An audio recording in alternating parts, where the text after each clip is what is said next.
Bonjour à toutes et à tous et bienvenue dans ce 70e podcast consacré à l'évolution de vos FCPE au sein des PEG, PERCO et PERCOL des groupes EDF et Engie.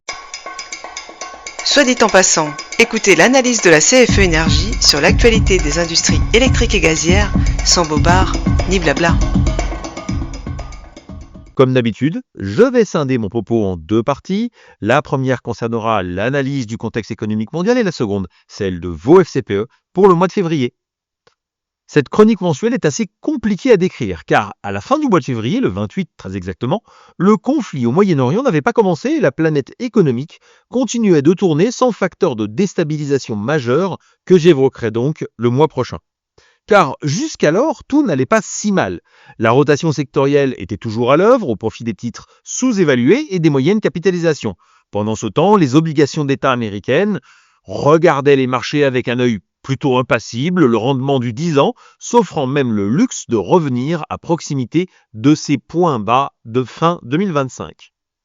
En parallèle, les marchés financiers refusaient de trébucher. L'Europe empilait les records portés par une séquence de publications d'entreprises qui nourrissaient l'appétit pour les actifs sûrs à l'avenir certain. À l'inverse, Wall Street restait prisonnière d'un récit lié à l'intégration de l'intelligence artificielle dans le monde économique qui inquiète. Ainsi, la magie Nvidia n'a pas eu lieu et l'action a fini par céder plus de 5% après une première réaction favorable à des résultats pourtant stratosphériques. Mais le vrai risque à court terme ne vient peut-être plus de l'IA, mais du choc exogène.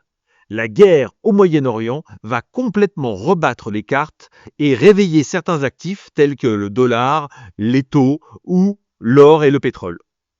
Du côté des marchés financiers, le Dow Jones s'en sort mieux que le Nasdaq, qui souffre d'un vrai sentiment de saturation, avec une progression de 0,17% sur le mois de février pour le Dow Jones, contre une baisse de 2,3% pour l'indice technologique Nasdaq.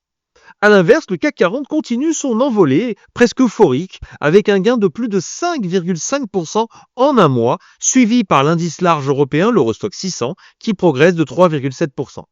L'indice mondial, le MSCI World, quant à lui, traduit les incertitudes américaines et gagne 0,6%.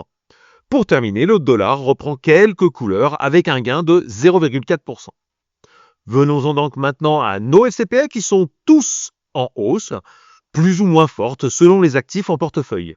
Le gain le plus spectaculaire étant celui de Link, classique ou multiple, des résultats annuels d'Engie salués par les marchés et l'acquisition d'UK Power Networks, un distributeur d'électricité de référence au Royaume-Uni, ont fait bondir l'action de presque 18% et les Link multiples ont bien entendu amplifié ce phénomène.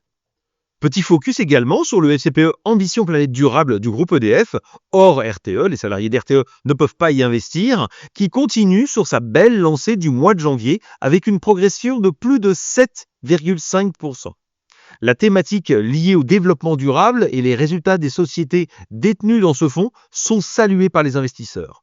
Tous les autres fonds, et principalement ceux détenant des actions, ont progressé. Voilà. C'est fini pour cette chronique du mois de février. On se retrouve donc le mois prochain avec un podcast certainement bien plus tendu avec le conflit au Moyen-Orient. Au revoir, à bientôt.